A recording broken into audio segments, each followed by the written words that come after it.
చూస్ country delight, live better. ఇప్పుడే country delight app ని download చేసుకోండి. స్వతంత్రం వస్తుంది. తెలంగాణ తెచ్చుకున్నాం ఆంధ్రప్రదేశ్ నుంచి విడిపోయి, కానీ మన స్వతంత్రం రాలేదు. ఇంకా బానిసలా బతుకుతున్నాం, బానిస బ్రతుకులే బతుకుతున్నాం. దయచేసి మిత్రులారా ప్రతి ఒక్కరూ అర్థం చేసుకోండి, మా ఆవేదనను అర్థం చేసుకోండి.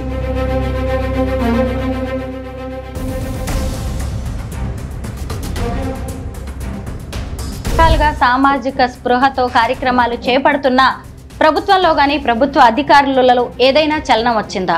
కొన్ని సందర్భాలలో వస్తుంది మేడం. యాక్చువల్లీ నేను మీకు ఎంత ఫైన్ వేయాలి, మీరు నాకు ఎంత ఫైన్ కడతారు అని వారి నుంచి ఏదైనా రెస్పాన్స్ వచ్చిందా? రాలేదు మేడం. నేను కూడా వస్తుందేమో అని వెయిట్ చేస్తున్నాను.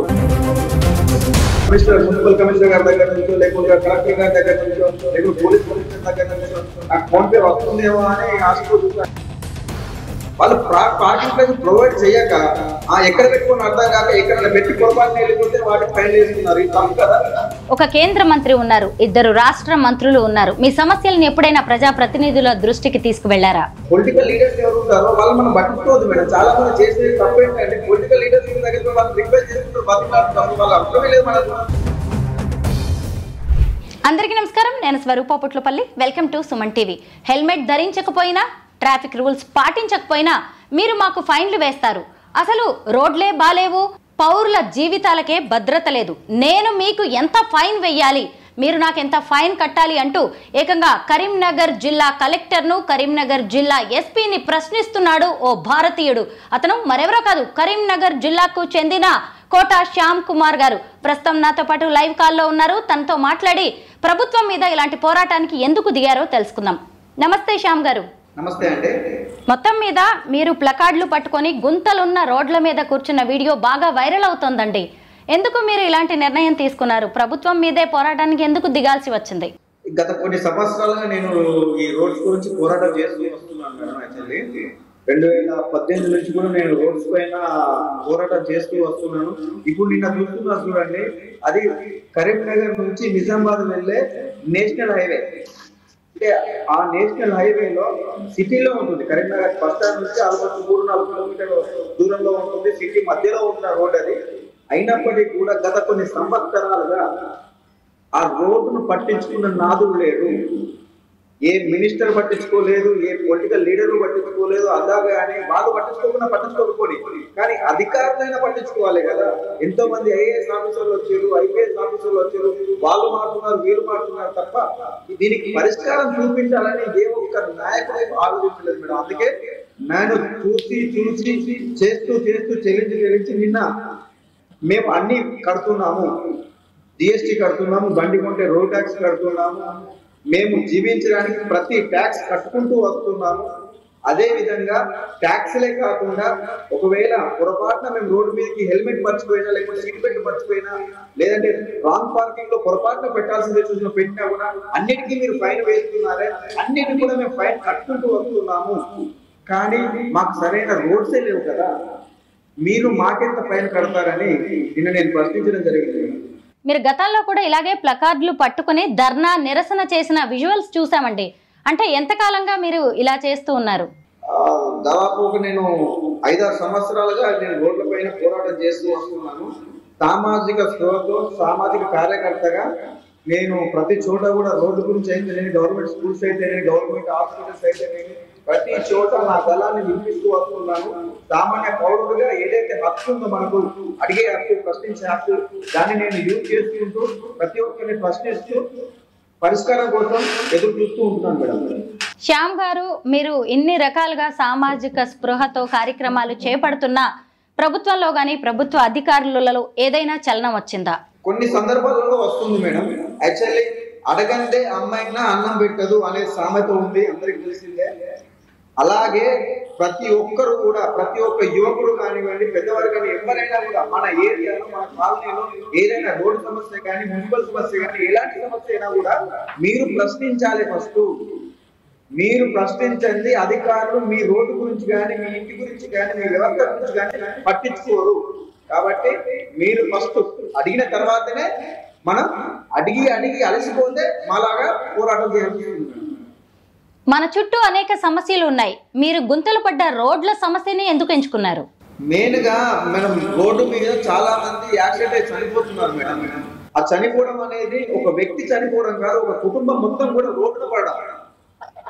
అంటే ఒక కుటుంబం మొత్తం కూడా మనం ఒకరు చనిపోతే లేకపోతే యాక్సిడెంట్ అయ్యి కాలు చేతులు విరిగి మంచానికి అతుక్కపోతే ఒక ఫ్యామిలీ కుటుంబం అంతా కూడా నాశనం అయిపోతుంది మేడం. వాళ్ళ పిల్లల చదువులు కూడా అక్కడికి ఆగిపోతాయి.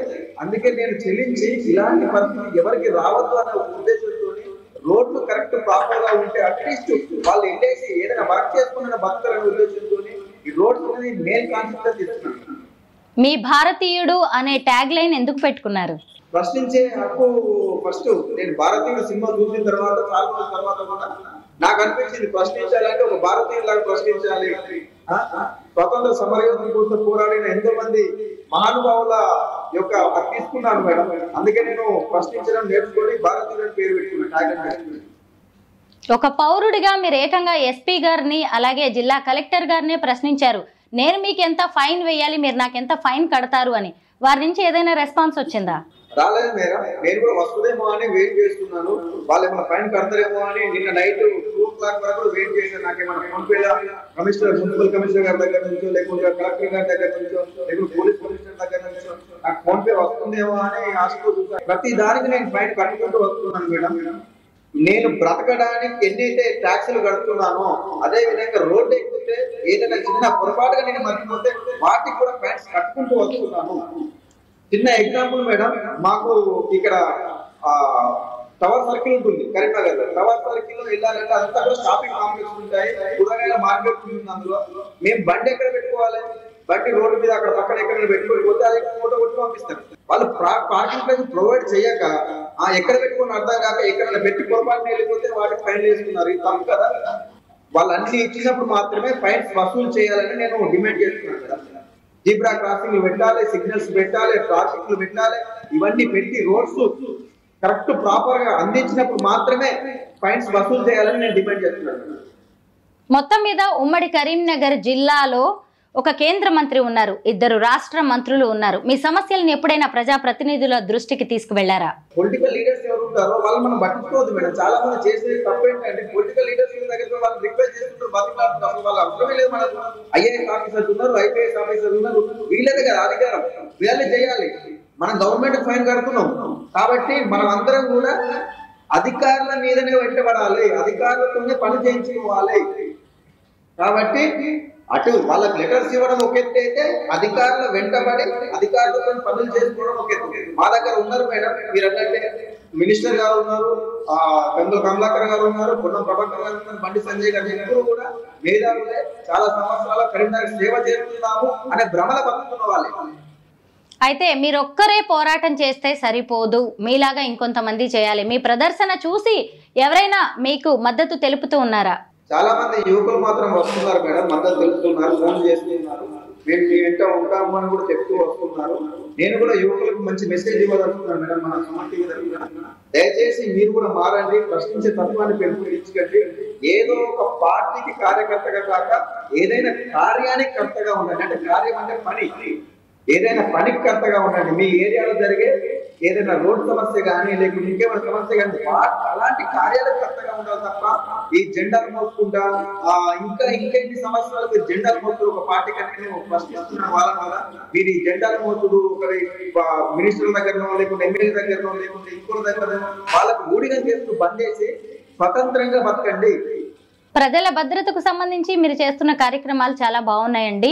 ఇంతకీ మీరు ఏం పని చేస్తుంటారు? ఇంటీరియర్ గా నేను అన్ని వర్క్స్ చేస్తుంటాను, బిల్డర్స్ గా అన్ని వర్క్స్ నేను బిజినెస్ నడిపిస్తుంటాను. వృత్తిపరంగా ఇది చేసుకుంటూ ప్రవృత్తి పరంగా మోటివేషన్ చేసుకుంటూ పబ్లిక్ దగ్గర నుంచి మార్పు రావాలని నిరంతరం ప్రయత్నం చేస్తున్నాను. పెంపొందించడానికి కొన్ని సమస్యలుగా పోరాడుతున్నాను. ఇక మీదట ఎలాంటి ప్రజా సమస్యలను అధికారుల దృష్టికి మీరు తీసుకెళ్లబోతున్నారు? ఇదే కంటిన్యూ ఉంటుంది మేడం. ఇప్పుడు రోడ్ల పైన చేస్తాను, రేపు స్కూళ్ళ పైన చేస్తాను, ఎల్లుండి హాస్పిటల్స్ పైన చేస్తాను. ప్రజలకు ఏదైతే ఇబ్బందులు కలుగుతున్నాయో ఆ సమస్యలన్నిటిపైన కూడా నిరంతరం చేస్తూ వస్తున్నాను మేడం. యాక్చువల్లీ నిన్న ఈ వీడియో మాత్రమే వైరల్ అయింది. చాలా సంవత్సరాలుగా నేను పోరాడుతూ వస్తున్నాను, చాలా సమస్యలు నేను సాల్వ్ చేసుకుంటూ వస్తున్నాను. చాలా బాగుందండి. ప్రజల్లో ప్రశ్నించే తత్వాన్ని పెంపొందించాలనే మీ ఆలోచనకి హ్యాట్స్ ఆఫ్ చెబుతూ ఉన్నాము. అలాగే మిగతా జనం కూడా మీతో కలిసి రావాలి, ప్రభుత్వం అధికారులు కూడా స్పందించాలని కోరుకుంటున్నాం. Thank you so much Shyam గారు. Thank you very much.